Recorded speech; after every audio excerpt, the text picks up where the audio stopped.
Muy bien, feliz noche para todos. Un placer poder saludarles a través de este medio. Quien les habla es su tutor influencer, el licenciado Omar González, que estaremos trabajando en esta oportunidad con nuestro primer encuentro síncrono de la unidad curricular Psicología de la Orientación.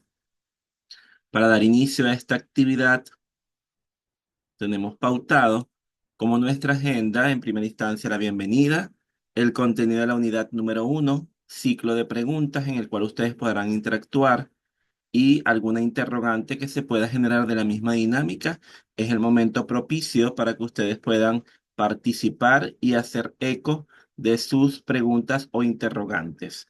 La unidad número 2, igualmente el ciclo de preguntas, la actividad evaluativa que tenemos pautada para esta unidad curricular y nuestro cierre cognitivo.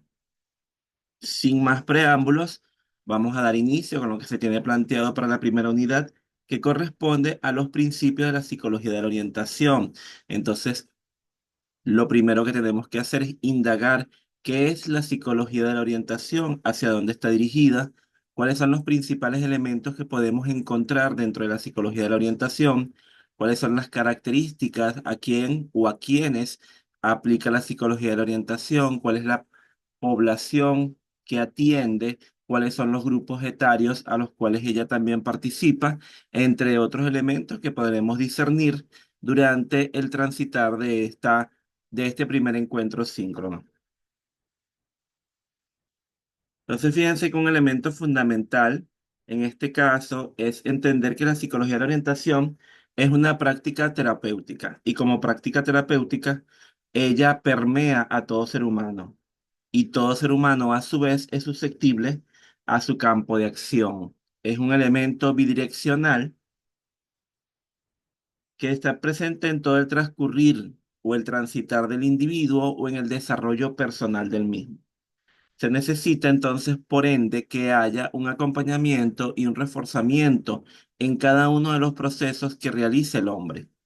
Para ello está la psicología de la orientación, entre las principales posibilidades para adquirirlo y a la vez actualizar cómo enfrentar situaciones difíciles para su desarrollo real.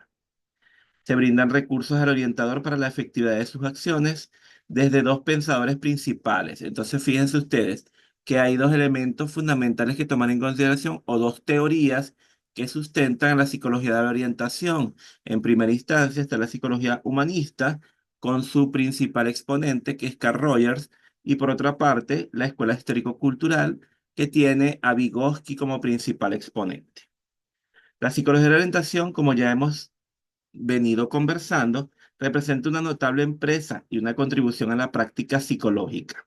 Es decir, esto implica que la disciplina hace notables contribuciones al bienestar humano, basándose en las promesas y en las potencialidades que se puede descubrir en cada individuo, en la búsqueda de un sendero que implica una obligación o un compromiso para la psicología entera. Es donde la psicología de la orientación se desenvuelve, convirtiéndose con esto en una especialidad única en la psicología, que permite entender, transitar y mejorar las dificultades que podemos observar en la cotidianidad. Y esas particularidades que observamos en la cotidianidad tratan más bien de prevenir, de ser mejores modelos de vida, sea cual sea la especialidad con la que el psicólogo pueda desenvolverse. Esto también implica la búsqueda de bienestar de los seres humanos en todos sus aspectos. Y cuando hablamos de todos sus aspectos, nos referimos a los aspectos biológicos, los aspectos psicológicos y, por supuesto, los aspectos sociales, siendo conscientes que la influencia de uno sobre otro está a la orden de los acontecimientos. Es decir, a diario, cada uno de los individuos tienen esa interacción y esa interacción permite entonces que ellos solapen unos a los otros. Desde una orientación educativa, desde una orientación de pareja, desde una orientación hacia las adicciones, hasta una orientación con énfasis en la salud, la psicología de la orientación tiene una prioridad esencial, que es el bienestar del hombre, sea cual fuera su naturaleza, ayudándolo a guiarse por el sendero que parece ser el más adecuado. Entonces, esto nos indica o nos remite que es un faro que sirve de orientación en el transitar por su vida, basado en la ciencia psicológica y en el humanismo imperante en esta ciencia psicológica. La psicología de la orientación por sí misma y en total armonía y cooperación con otras ciencias puede ayudar al ser humano a cumplir la mayoría de sus metas, a realizar sus promesas y sus sueños, ayudando a cada uno a descubrir su potencial para el beneficio propio y de los otros que le rodean. Todo esto dándole la orientación al individuo para requerir y promover de esta manera un óptimo funcionamiento. Quizás su mayor interés y su mayor esperanza es el objeto de todas sus acciones. La psicología de la orientación trata de apoyar, definir y enfilar un buen estilo de vida en todos los seres humanos, ayudando en las decisiones que se merezcan tomar. En varias viene a ser la mano amiga que se ofrece al que está ante varias encrucijadas o varias puertas, sin decidirse cuál debe abrir por temor a lo que esté o lo que sucederá posterior a esta decisión. Fíjense que la psicología de la orientación también enfatiza en la evaluación e intervención individual positiva de la salud mental. Si llegara a dar el grado de enfermedad o psicopatología, los psicólogos de esta especialidad son devotos de una idea que se centra en la capacidad de cada persona para dirigir su propia vida y cambiar el rumbo de esta. Todo esto mediante la autodirección y una guía que les ayude a usar sus mayores recursos en dicho proceso. Es decir, esto todo centrado en el lado positivo. Cada persona, mediante la toma de decisiones adecuadas, puede enfilar todo el proceso a su favor, mejorando su bienestar o la salud que haya perdido. Por otra parte, los psicólogos de la orientación no olvidan la importancia de lo individual, como la influencia que el medio puede ejercer sobre el individuo. Es decir, se toma entonces en consideración el ambiente donde éste se puede mover y a su vez se toma en cuenta al grupo o la comunidad como un individuo amplio de intervención que incluye todos los factores. Es decir, es un modelo de educación, es decir, es un ambiente que forma parte de dicho entorno, recordando que la persona es parte de su entorno y a su vez esto le permite encontrar bienestar en esa interrelación o en esa relación y también en la relación intrapersonal. La psicología de la orientación también realiza su labor en la orientación vocacional y educacional. Es decir, ellos dedican mucho tiempo a la investigación en temas relacionados a la elección de la carrera, de descubrimiento de aquella vocación que mejor se ajuste al bienestar del sujeto en cuestión. Todo esto busca la excelencia tanto educacional como laboral, la elección correcta de la carrera y el desarrollo vocacional. Todo esto basado una vez que se mejora la evaluación educativa y vocacional. Y esto a su vez permite que haya una óptima o un óptimo funcionamiento en el bienestar humano y en el bienestar del colectivo. Bien, fíjense ustedes también otro elemento importante a resaltar es las características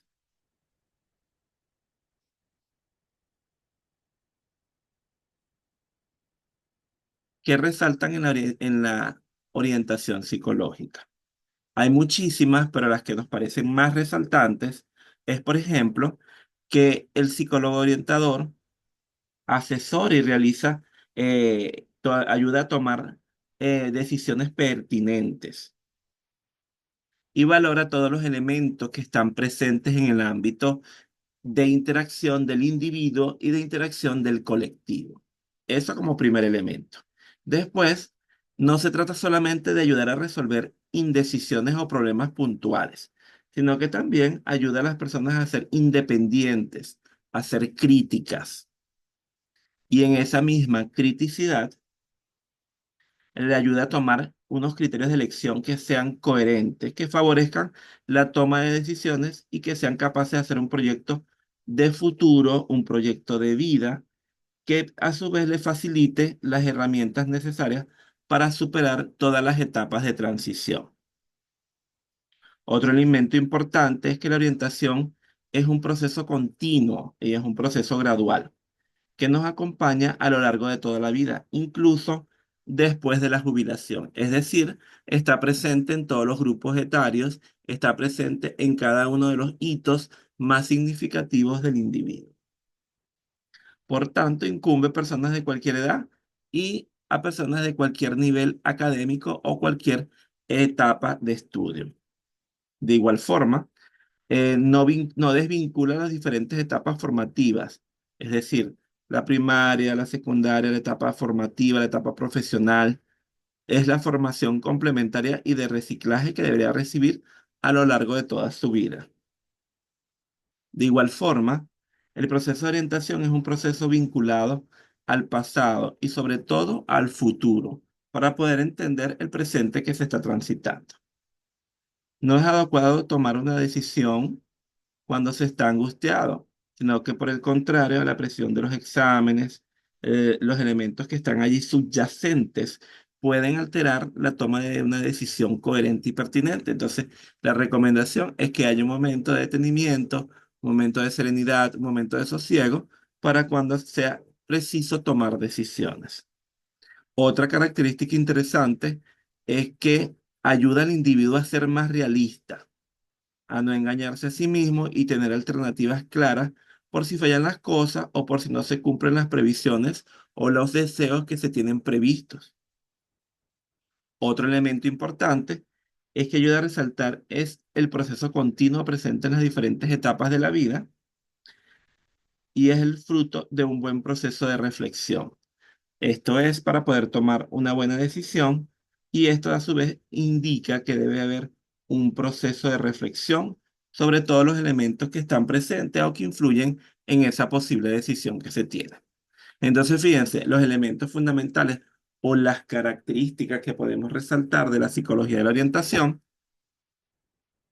tienen unos términos claves o unas palabras que son importantes tomar en consideración. Por ejemplo, es el asesoramiento, es la ayuda a la toma de decisiones, es un proceso continuo, es decir, no hay elementos aislados, es un proceso de reflexión y ese proceso de reflexión a su vez permite que haya una independencia y que se conviertan en seres críticos, reflexivos, analíticos, que sean observadores de los procesos y de los elementos que están en su entorno, en su colectivo, que esto a su vez permite ser más pertinente a la hora de tomar las decisiones.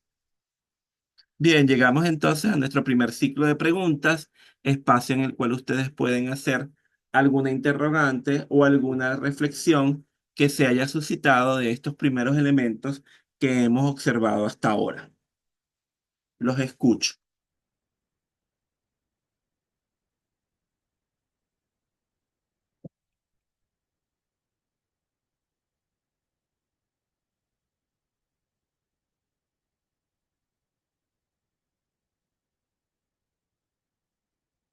¿Sí? Si hay alguna duda, alguna pregunta,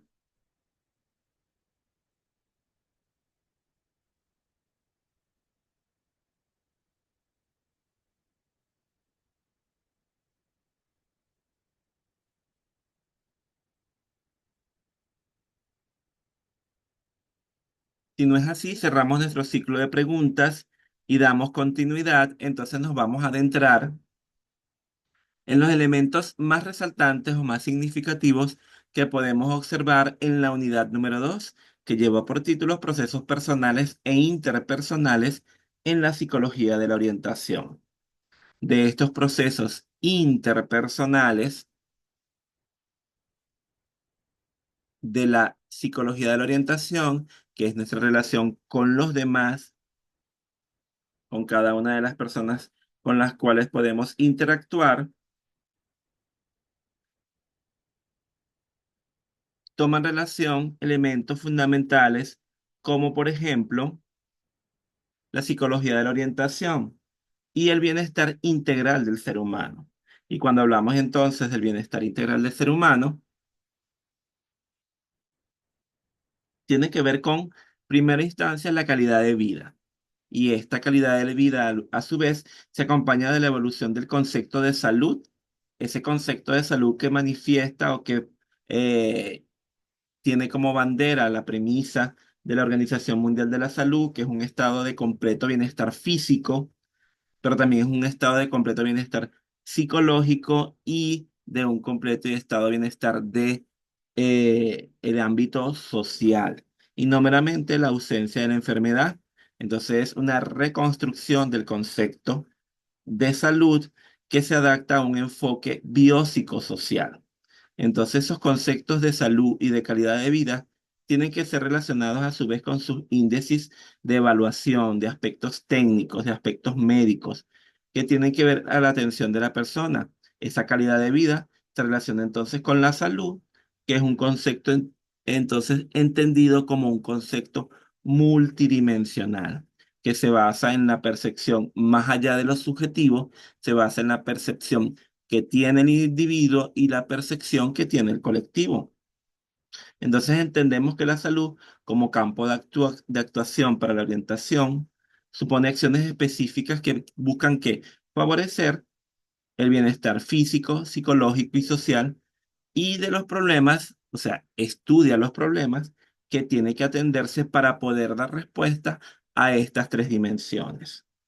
Por lo tanto, la intervención orientadora vincula un procesamiento contextual de la salud, busca el modelo de promoción de salud y el rol de la persona orientadora como promotora, fíjense ustedes, de la salud mental. Las realidades sociales actuales plantean, entre otras cosas, a los diversos actores sociales, nuevas demandas de sentido relacionadas con la comprensión de los contextos sociales, que a su vez son contextos complejos en que las personas se están desarrollando. En el caso de la orientación, dichas demandas conllevan a focalizar en acciones que promuevan el bienestar personal y, por supuesto, el bienestar colectivo, independientemente de las circunstancias que caracterizan dichos escenarios sociales. Las realidades y condiciones sociales actúan y verifican las vivencias de los individuos, de los diferentes grupos poblacionales y de los diferentes espacios vinculados a factores de tipo que pueden ser políticos, de tipo económico, de tipo laboral, de tipo familiar, entre otros muchísimos factores que representan elementos que favorecen o pueden obstaculizar el desarrollo. Y esto a su vez también tiene que ver con el lugar, con la posición que ocupen en la estructura social, por cuanto estos factores buscan permear o permean todas las áreas de la vida y vuelven la existencia más susceptible de enfrentar problemas, lo que a su vez deviene en un mayor riesgo por la salud individual y a su vez, como consecuencia, a la salud colectiva. El estilo de vida de las personas tiene implícito un riesgo para su salud, cuando éste se caracteriza por realidades y condiciones de desigualdad.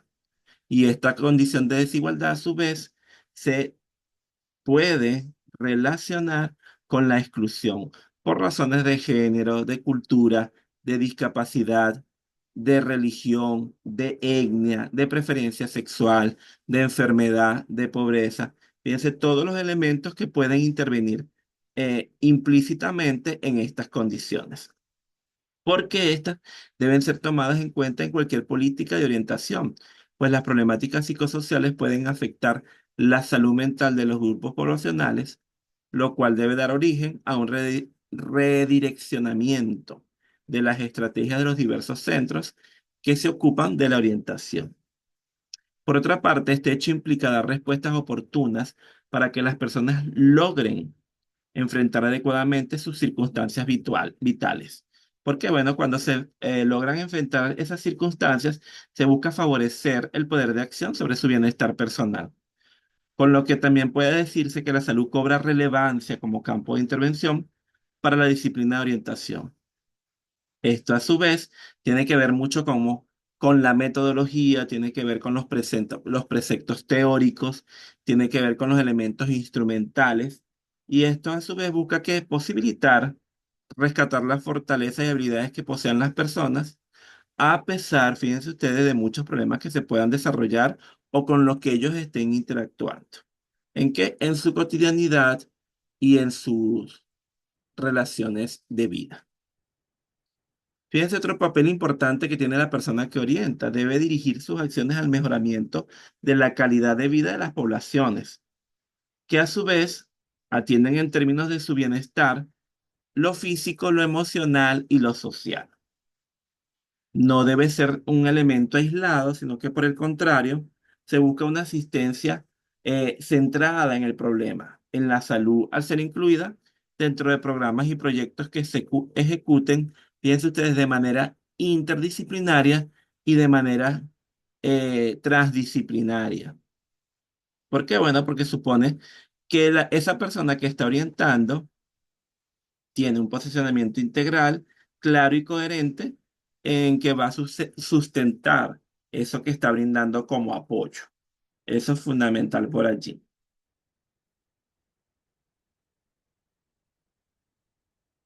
Otro elemento importante a resaltar que debe presentarse en la población es la resiliencia. Sí, que busca el psicólogo orientador, bueno, que haya resiliencia poblacional. Y esa resiliencia no es más que la resistencia frente a la adversidad y es la capacidad de que de reconstruirse. Fíjense que dicen por allí que es una actitud vital positiva, que a pesar de las circunstancias que pueden ser difíciles, que pueden ser caóticas, que pueden ser asfixiantes, representa el lado positivo de la salud mental. Y esto a su vez consiste también en saber aprender que la derrota busca transformar al individuo y que entonces esa transformación es una oportunidad de bienestar y de desarrollo personal. Eso también significa, bueno, que es levantarse y luchar. Y en ese levantarse y luchar y resignificar y ver desde otra perspectiva todos los acontecimientos y que esos acontecimientos traen consigo eh, una oportunidad o una nueva oportunidad, hay elementos importantes que vienen implícitos con ella, pues, que es, por ejemplo, el cuidarse, el rodearse de personas que puedan sumar y que te hagan ver ese panorama o esa estructura de una forma más pertinente, eh, redimensionar el desánimo por optimismo, reflexionar sobre lo que está sucediendo y qué trae eso que está sucediendo para que sea una enseñanza más allá de victimizar y buscar soluciones a los elementos allí presentes. Y en ese buscar de soluciones es bueno pensar en qué forma se puede actuar ante esas circunstancias y buscar los diferentes escenarios que permitan una salida más airosa ante dicho evento traumático con el que se está presentando. Otro de los conceptos fundamentales que también se atribuyen en la psicología de la orientación, que busca transformar o resignificar a la población y al individuo con el que se está trabajando, es la inteligencia emocional. Y en la inteligencia emocional es importante resaltar que es esa capacidad que tienen las personas para reconocerse, para entender y manejar sus propias emociones, así como de las personas que están en su entorno. Y de esta manera se facilitan las relaciones interpersonales, como hablamos previamente, así como la obtención de metas, el manejo del estrés y la resolución de problemas. Es decir, en pocas palabras, tener inteligencia emocional es estar sintonizado con qué, con nuestras propias emociones y el impacto que éstas tienen en nosotros y a su vez en quienes nos rodean, así como el impacto que las emociones de los demás tienen en nosotros y las relaciones empáticas. Esto lo demostramos con quién, bueno, con los amigos, con los familiares, con los colegas, cuando estos manifiestan descontento o cuando se manifiesta por otra parte felicidad, cuando se manifiesta también rabia, cuando se manifiesta aburrimiento, cuando se manifiesta tristeza, entre múltiples manifestaciones que se puedan presentar. Ahora bien, la inteligencia emocional también se divide o se tiene subcategorías, como por ejemplo la inteligencia intrapersonal e interpersonal. Fíjense que la primera se refiere a la comprensión de nuestras propias emociones y a la manera en que relacionamos a ellas y cómo tomamos decisiones y regulamos nuestras emociones como elemento fundamental. La segunda se refiere a cómo comprendemos las emociones de los demás y cómo actuamos según el estado de ánimo que percibimos en esas otras personas. Entonces, por eso de las relaciones interpersonales, pero partiendo primero de la relación intrapersonal, como esos dos conceptos que van de la mano, que están íntimamente relacionados y que acompañan al individuo en cada momento de su vida. Por otra parte, otro elemento interesante a resaltar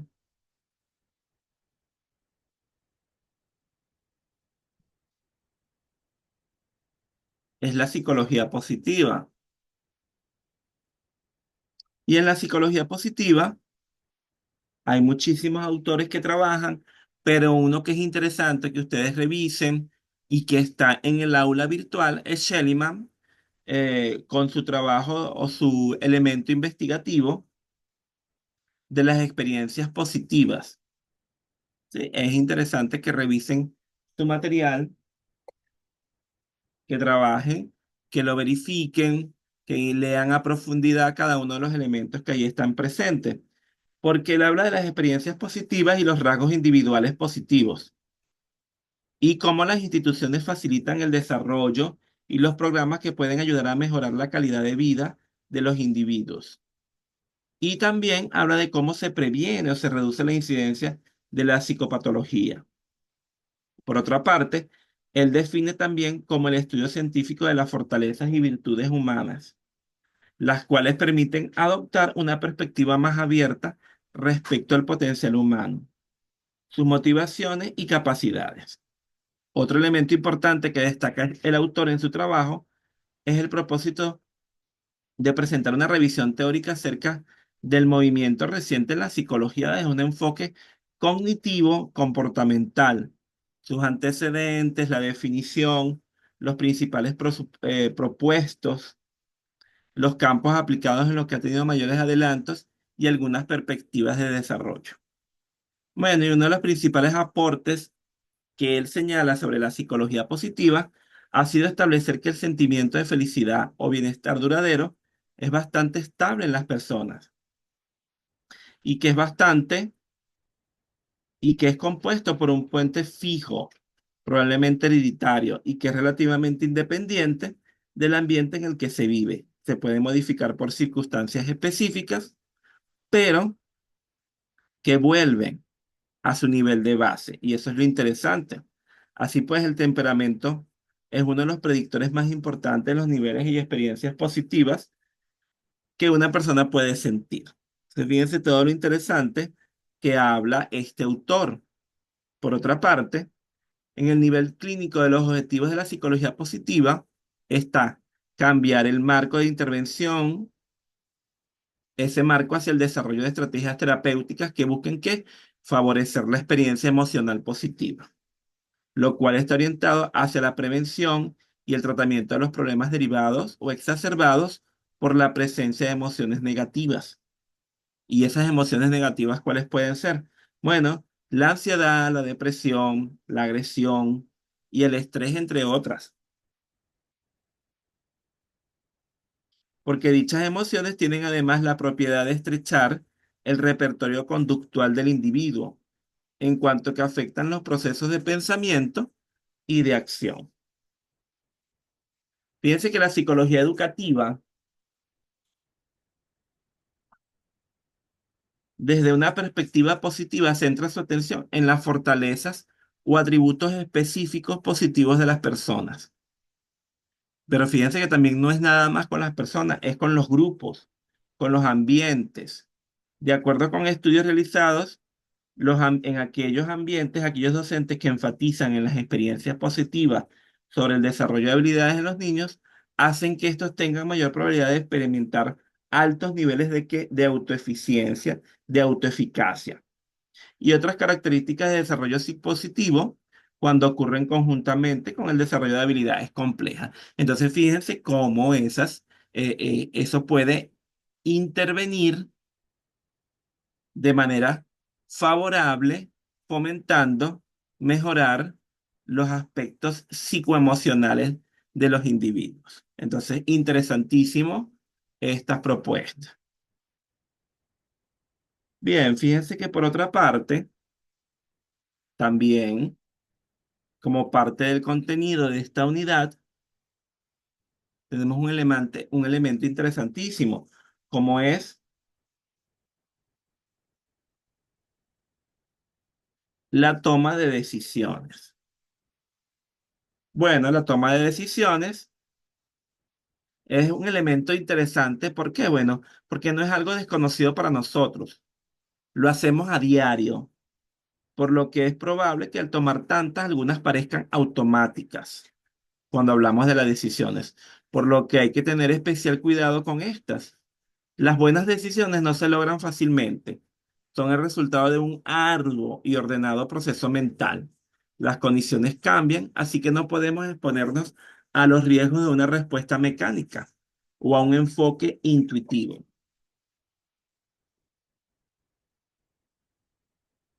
Fíjense ustedes que ese enfoque intuitivo también nos habla del proceso mental, y ese proceso mental también nos habla de las condiciones que son cambiantes. Así que no podemos exponernos a los riesgos de una respuesta mecánica, como les dije anteriormente. De hecho, las exigencias para tomar decisiones rápidas pueden ser tan grandes que nos pueden llevar sin darnos cuenta a una decisión que no es la correcta. Entonces, fíjense, ¿qué tenemos que tomar en cuenta? Fíjense la teoría prescriptiva, que es un método normativo que define y trata de explicar la forma en que se deben tomar las decisiones y propone los pasos que se deben seguir para tomar buenas decisiones y los puntos claves que se deben tomar en cuenta. También está la teoría descriptiva, que se ocupa de describir cómo se toman en realidad las decisiones, las cuales sufren muchas veces la influencia de factores subjetivos, tales como la personalidad del individuo o la presión de la situación que está viviendo, la forma en que las personas se dirigen o cómo las personas dirigen las organizaciones deben llevar a una decisión de tipo prescriptivo. Y la forma en que lo hacen finalmente debe ser descriptivo. Pueden ser muy diferentes. Y debemos entonces tomar en cuenta un elemento fundamental, que es la racionalidad en la toma de decisiones. Cada vez que se toma una decisión, se pretende que haya racionalidad. Es difícil, pero debe haberla.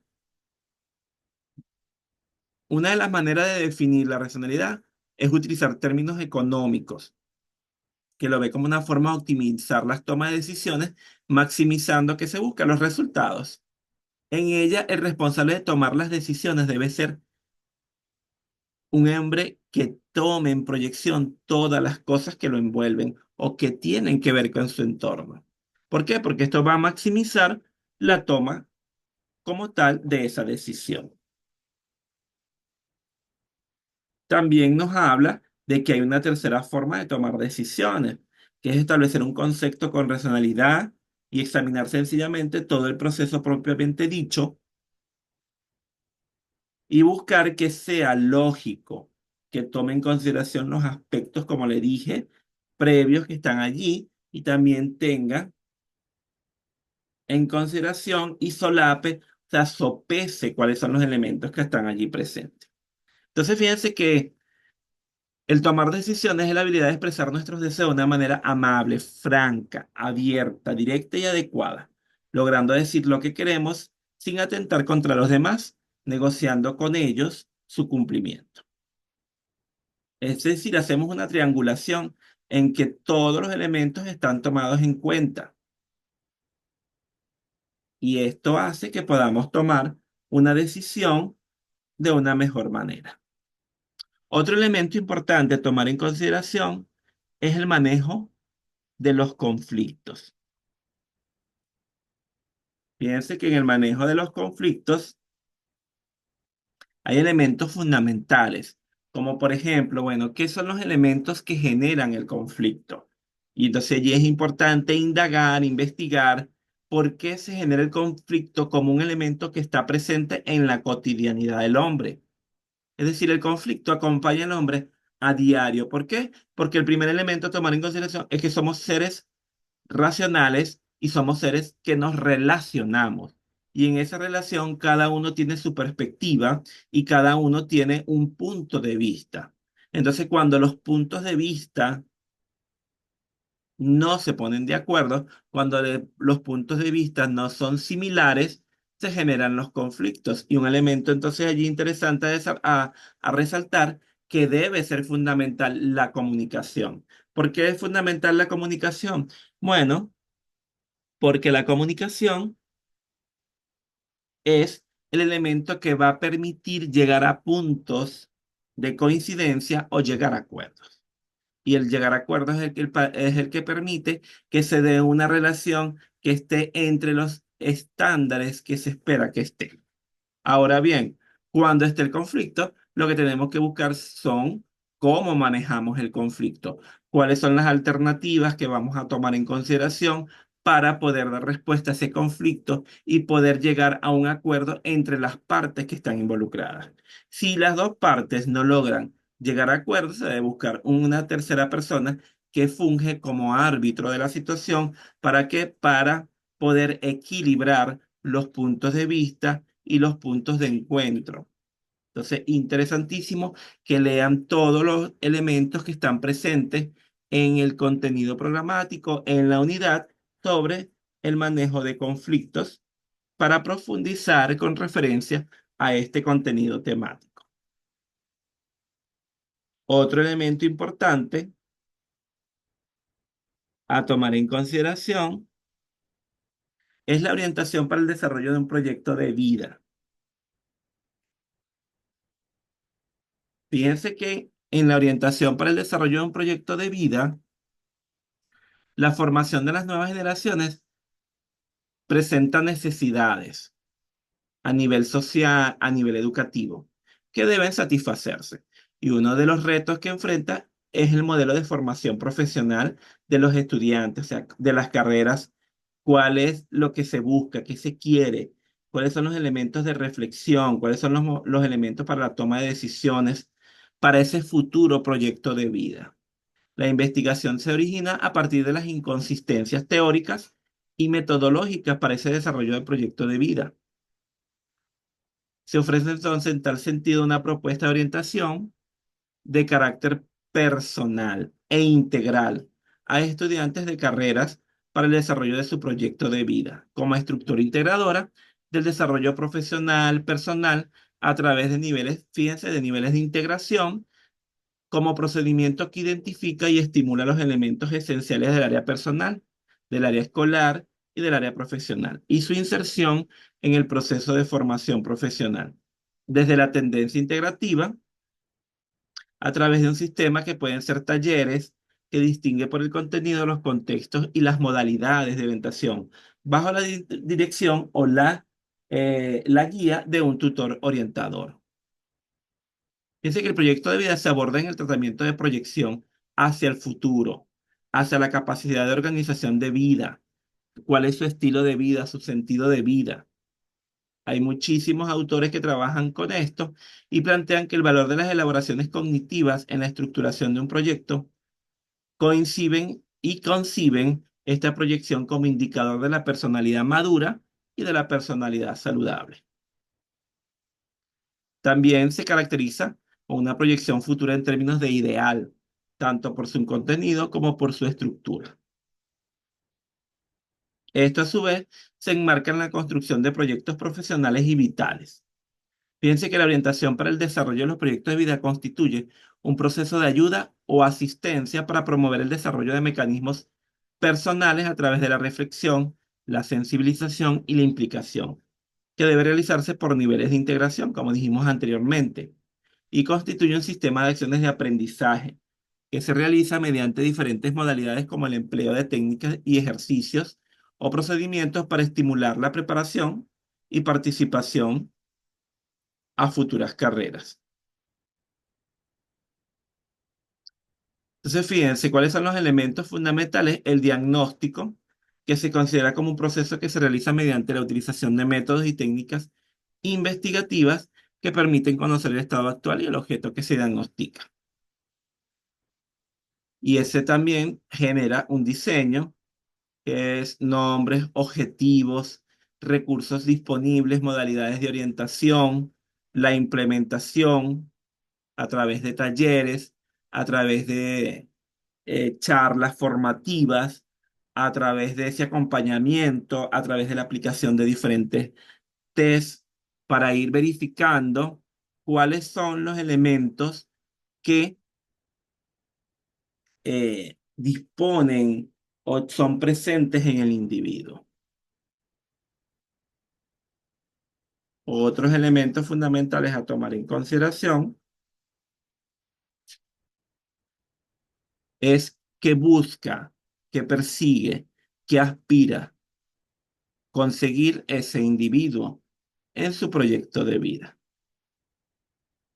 Bueno, fíjense ustedes, a manera de colofón o manera de conclusión,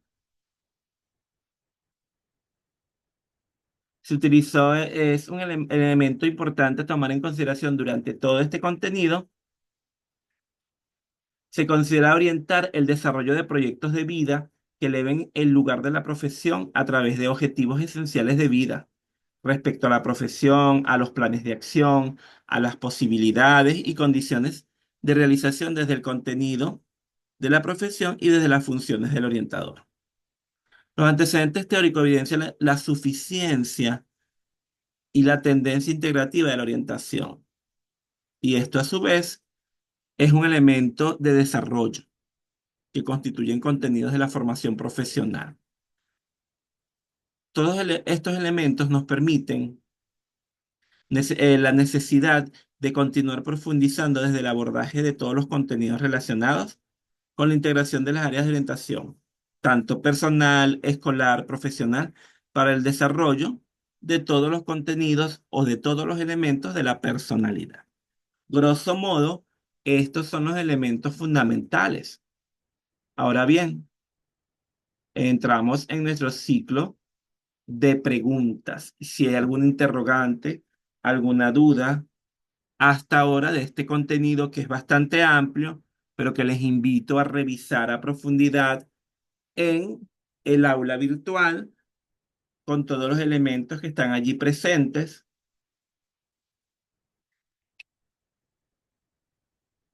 que son interesantísimos. Bien, como ustedes saben, está planteado que las actividades evaluativas son dos cuestionarios.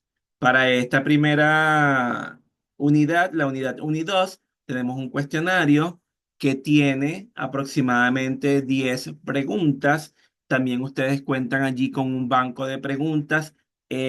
Revísenlo, léanlo, estudien con detenimiento, tomen su síntesis de estudios, sistematicen los procesos, verifiquen cada elemento que está presente tanto en la unidad 1 como la unidad 2, lean con detenimiento, hagan sus organizadores gráficos de acuerdo a su proceso de percepción que les facilite el proceso de aprendizaje de cada uno de ustedes. Bien, ha sido un placer haber interactuado con ustedes a través de este medio. Agradezco enormemente el que se hayan conectado, el que estén aquí, el que hayan participado. Cualquier duda, cualquier interrogante que pueda presentarse, ¿sí? No duden en comunicarse a través de los medios previstos para tal fin. Gracias. Espero que tengan una reconfortante noche y nos encontramos en nuestro próximo encuentro síncrono.